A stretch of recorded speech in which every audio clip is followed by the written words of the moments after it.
말씀의 기초가 흔들리면 인생이 흔들립니다. 믿음이 흔들리면 인생의 우선순위가 무너집니다. 말씀을 통해 내면의 질서가 세워지지 않으면, 내면의 질서가 무너지면 인생의 방황이 시작됩니다. 인생의 기초를 말씀에 두지 않으면 급작스럽게 만난 위기 상황에 말씀에 반응하여 주의 뜻을 묻고 반응하는 것이 아니라 내 생각대로 반응하고 환경에 따라 반응합니다. 그래서 우리의 삶 가운데 너무너무 중요한 것이 말씀이에요. 하나님께서 이스라엘 백성들에게 애굽에서 광야로 이끌어내신 다음에 시내산에서 모세에게 딱 두 가지를 주셨어요. 하나님이 가장 소중하고 가장 중요하고 가장 하나님의 마음을 가장 많이 담은 것 두 가지입니다. 바로 십계명입니다. 십계명에는 하나님의 마음을 담으셨고 하나님의 뜻과 그 정신을 담겨주셨지요. 십계명 곧 말씀이라고 할 수 있습니다. 두 번째로 주신 것이 성막입니다. 십계명 다음에 시내산에서 이스라엘 백성들에게 주신 것은 성막이고, 성막의 크기와 재료와 방법, 제작할 사람까지 매우 구체적으로 지시하셨고, 그 성막을 통해서 이스라엘 백성들이 어떻게 예배해야 하며 어떻게 하나님을 만나야 할지에 대한 매우 구체적이고 상세한 내용을 출애굽기와 레위기를 통해 말씀해 주셨어요. 하나님께서 가장 소중히 여기시는 두 가지, 십계명 즉 말씀과 성막 즉 예배가 우리의 삶에 너무너무 중요한 것을 우리에게 말씀하시는 거죠. 하나님께서 이스라엘 백성들을 애굽에서 이끌어내신 후에 이제는 하나님의 백성으로서의 정체성, 그러니까 하나님 나라의 백성으로 만드셔야 되잖아요. 하나님 나라, 그러니까 이 땅에서도 국가가 세워지려면 땅인 영토가 있어야 되고 백성인 사람이 있어야 되고 그 다음에 주권이 있어야 되지 않습니까? 하나님은 이스라엘 백성들에서 이스라엘 백성들을 이끌어내셔서 가나안 땅인 땅에 들어가게 하십니다. 그리고 그곳에서 하나님 직접 통치하십니다. 그리고 그곳에서 하나님의 말씀을 주셔서 살게 하시는 거예요. 그래서 말씀과 예배는 하나님이 주신 이 두 기둥은 너무너무 소중한 거예요. 왜 성막이 중요하냐? 왜 하나님께서 성막을 그렇게 구체적으로 어떻게 해야 되는 재료, 크기, 방법, 제작할 사람까지 매우 구체적으로 그 크기까지 왜 그렇게 말씀하셨냐라고 하는 것은 성막을 통해 주님께서 만나기 위한 거예요. 출애굽기 25장 22절인데요. 오늘 여러분 조금 힘드시지만 성경을 직접 찾아보실게요. 너무너무 중요한 말씀이라서요. 출애굽기 25장 22절 한번 넘겨보실까요? 출애굽기 25장 22절입니다. 출애굽기 25장은 이제 성막을 어떻게 지어야 될지에 대한 구체적인 크기를 말씀하시면서 이제 언약궤에 대해서 말씀하신 내용이에요. 22절이요. 25장 22절 찾으셨나요? 예, 함께 봉독합니다. 시작. 거기서 내가 너와 만나고 속죄소 위 곧 증거궤 위에 있는 두 그룹 사이에서 내가 이스라엘 자손을 위하여 내게 명령할 모든 일을 내게 이르리라. 아멘. 이게 핵심이에요, 핵심. 왜 성막을 만들라고 하셨으며 왜 예배하라고 하셨는지 하나님은 제물을 받으시거나 이스라엘 백성들에게 무언가를 얻기 위해서 절대 아니에요. 하나님은 하나님 백성과 만나기를 원하시는 거예요. 내가 너와 만나고, 이게 핵심이에요. 그러니까 하나님께서 주신 십계명은 하나님의 마음을 깨닫게 하시고 하나님인 성막은 예배는 하나님을 만나고자, 내가 너를 좀 만나고 싶어 라고 하는 것이 하나님의 마음인 거예요. 그래서 우리의 삶에 말씀과 예배라고 하는 두 기둥은 너무너무 소중하고 중요한 것입니다. 자, 그런데 무지하든지 말씀에 대해서 무지하든지 혹은 말씀에 대해서 무시하든지 하면 인생의 혼란이 찾아옵니다. 인생의 방황이 찾아옵니다. 다시요. 말씀에 대해서 깨닫지 못하는 무지, 내가 말씀을 알지 못한다고 하는 무지하거나 혹은 말씀을 알고 듣고 깨닫지만 순종하지 않은 무시하게 되면 우리의 인생이 혼란이 찾아와요. 자, 볼까요? 사무엘상 다시 2장 17절로 넘겨보실까요? 사무엘상 2장 17절입니다. 411면입니다. 사무엘상 2장 17절입니다. 함께요. 이 소년들의 죄가 여호와 앞에 심히 크면 그들이 여호와의 제사를 멸시함이었더라. 이스라엘 백성들의 지금 전쟁 전에 징조가 나타나기 시작합니다.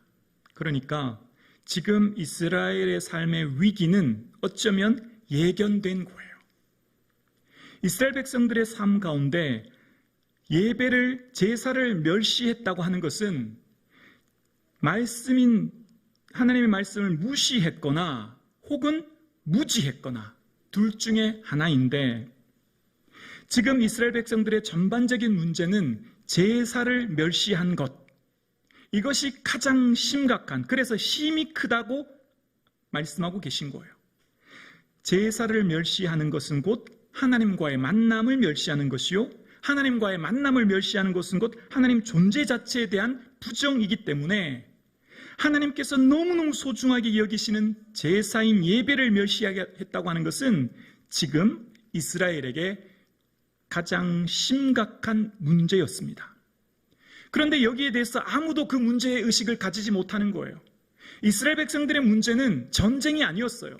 이스라엘 백성들의 문제는 기근이나 전쟁이나 어려움이 아니라 이스라엘 백성들의 근본적인 문제는 제사를 멸시하는 것이었습니다. 하나님의 제사를 멸시하는, 무지하거나 무시하여 하나님의 하나님됨을 인정하지 않은 것, 이것이 사무엘상 4장을 이끌어내기 전까지의 전반적인 상황입니다. 왜 그랬을까요? 왜 그러면 이스라엘 백성들은 하나님의 제사를 멸시했을까요? 지금이 사사시대이기 때문입니다. 사사시대의 이스라엘 백성들의 특징은 이스라엘의 왕이 없으므로 사람이 자기 소견에 옳은 대로 행하였더라라고 말하였고, 사사기에 등장하는 전반적인 상황은 자신들이 임의로, 레위인이 아닌 임의의 사람을 제사장으로 세우거나 자신들이 실로인, 성소인 실로에 가서 예배드리지 않고 자신들이 집에 신상을 만들고 자신들이 임의로 제사장을 세우며 자신들 마음대로 예배드리는 모습이 등장해요. 오늘 본문도 마찬가지입니다. 다시 한번 3장 21절을 보실까요? 사무엘상 3장 21절 보면 이렇게 말씀하십니다. 여호와께서 실로에서 다시 나타나시되 여호와께서 실로에서 여호와의 말씀으로 사무엘에게 자기를 나타내시니라. 왜 실로를 두 번 반복할까요? 실로는 하나님의 언약궤가 있는 곳이에요. 왜 실로가 중요하죠? 실로가 중요한 이유는 그곳이 하나님의 성전이기 때문이에요. 하나님께서는 하나님의 백성들에게 원하시는 게 있어요. 하나님은 하나님의 백성들에게 원하시는 것이 힘들고 어렵고 하기 곤란한 것을 하라고 하신 분이 결코 아니에요. 하나님은 하나님 백성들이 하나님을 만나고 하나님과 함께 동행하여 그들의 삶에 참된 기쁨과 감사함으로 살 수 있도록 내려주신 것이 성막이었고, 그 성막은 하나님께서 정하신 장소에 둬야 했어요. 우리 조금 힘드시지만 다시 한번 찾아보실게요. 신명기 12장으로 넘겨보시겠습니다. 신명기 12장이요.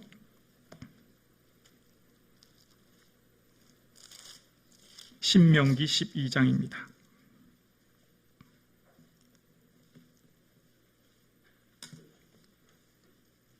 신명기 12장 5절입니다. 281면입니다. 구약성경 281면 신명기 12장 5절입니다. 제가 봉독해 드립니다. 오직 너희의 하나님 여호와께서 자기의 이름을 두시려고 너희 모든 지파 중에 택하신 곳인 그 계실 곳으로 찾아 나아가서 너희의 번제와 너희의 제물과 너희의 11조와 너희 손의 거제와 너희의 소원제와 낙헌 예물과 너희 소와 양의 처음 난 것들을 너희는 그리로 가져다가 드리고, 7절이요, 거기 곧 너희 하나님 여호와 앞에서 먹고 너희 하나님 여호와께서 너희에게 손으로 수고한 일에 복 주심으로 말미암아 너희와 너희의 가족이 즐거워할지니라. 14절, 12장 14절 말씀, 12장 13, 14절 두 절 말씀 봉독합니다. 신명기 12장 13절과 14절 함께요. 너는 삼가 내 보이는 아무 곳에서나 번제를 드리지 말고 오직 너희의 한 지파 중에 여호와께서 택하실 그곳에서 번제를 드리고 또 내가 내게 명령한 모든 것을 거기서 행할지니라. 아멘. 얘들아, 너희들 예배 드릴 때, 제사 드릴 때 아무 데서나 드리는 게 아니라 내가 택하고 정한 그곳에서 와서 예배 드리고 나를 만나고 나와 함께 교제하자라고 말씀하신 거예요. 그러니까 지금 이스라엘 백성들의 실로는 하나님께서 정하신 예배 장소이고, 그 실로가 중요한 이유는 언약궤가 있기 때문이고, 언약궤가 중요한 것은 하나님을 만나는 임재의 장소이기 때문에 중요합니다. 자, 그런데 이스라엘 백성들은 지금 위기 상황을 맞게 된 거예요. 전쟁이라고 하는 절체절명의 위기 순간을 맞게 된 것입니다. 지금 이스라엘 백성들은 전쟁이라고 하는 위기 상황을 맞닥뜨렸을 때 그들의 삶 가운데는 이 전쟁의 위기 가운데 그들이 하나님께 묻거나 그 해결 방법을 찾는 것이 아니라 그들의 삶의 모습은 위기에 즉각적으로, 환경적으로, 감각적으로 그 환경에 반응하는 모습을 보게 되어집니다. 1절과 2절입니다. 4장 1절과 2절입니다. 사무엘의 말이 온 이스라엘에 전파되니라. 이스라엘은 나가서 블레셋 사람들과 싸우려고 에베네셀 곁에 진치고 블레셋 사람들은 아벡에 진쳤더니 2절이요. 블레셋 사람들이 이스라엘에 대하여 전열을 벌이니라. 그 둘이 싸우다가 이스라엘이 블레셋 사람들 앞에서 패하여 그들에게서 전쟁 중에 죽임당한 군사가 4,000명가량이라. 아벡의 블레셋이, 에베네셀의 이스라엘이 대오를 벌이고 있습니다. 전쟁의 상황을 맞게 되었습니다. 그런데 그들은 그 전쟁에 하나님께 묻거나 하나님 방법을 찾는 것이 아니라 감각적으로, 환경에 즉각적으로 그들의 방법대로 대응합니다. 그리고 4,000명이 전사합니다. 자, 여기서부터 또다시 문제가 생깁니다. 전쟁에서 패배하면 온 백성들이 금식하고 옷을 찢고 주님 앞에 엎드려 회개하거나, 하나님 어떻게 해야 될까요? 하나님의 방법을 물어야 할 이스라엘 백성들이 인간적인 방법을 고안해냅니다. 지금 우리가 전쟁에서 진 것, 이것은 우리의 힘과 능력이 아니라 하나님의 언약궤를 가지고 가면 이길 수 있을 거야 라고 생각하고, 그들은 실로에 있는 하나님의 언약궤를 거기서 직접 가져옵니다. 3절입니다. 사무엘상 4장 3절입니다. 백성이 진영으로 돌아오매 이스라엘 장로들이 이르되 여호와께서 어찌하여 우리에게 오늘 블레셋 사람들 앞에서 패하게 하셨는고, 여호와의 언약궤를 실로에서 우리에게로 가져다가 우리 중에 있게 하여 그것을 우리 원수들의 손에서 구원하게 하자 하니. 이스라엘 백성들의 두 번째 문제는 지금 현재 처한 문제를 자신들의 방법과 생각으로 문제를 해결하려고 하는데 더 큰 어려움이 닥치는 겁니다. 문제를 만났을 때 그들은 자신들의 방법을 찾습니다. 어떻게 할까요? 언약궤를 가져오면 이길 거라 생각해요. 왜냐하면 과거에 경험이 있었기 때문인 것 같아요. 언약궤가 요단강에 들어갔을 때 물이 갈라지고 언약궤로 여리고를 도우니 여리고가 무너졌다. 그러니 언약궤는 능력이 있다. 언약궤를 가져오면 이길 거야. 아마 이런 생각이 있었던 것 같아요.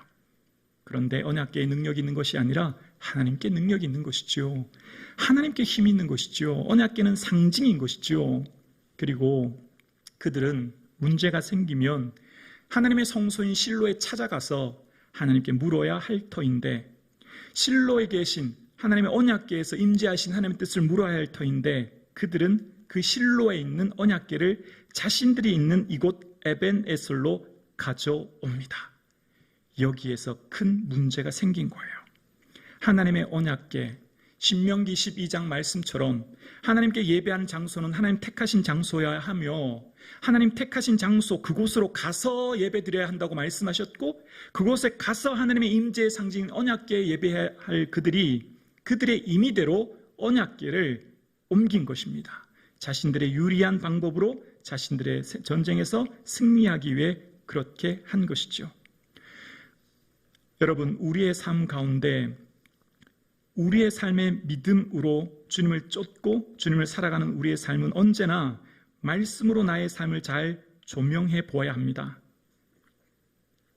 인생의 주인이 나, 인생의 목적이 나, 인생의 삶의 모든 주체가 나가 되어 나의 행복, 나의 목적, 나의 이익의 극대화를 위해서 믿음이라고 하는, 신앙이라고 하는 것을 동원하여 나의 기쁨, 나의 만족을 극대화하려고 하는 그런 생각들이 우상숭배이고, 그것을 우리는 늘 주의해야 합니다.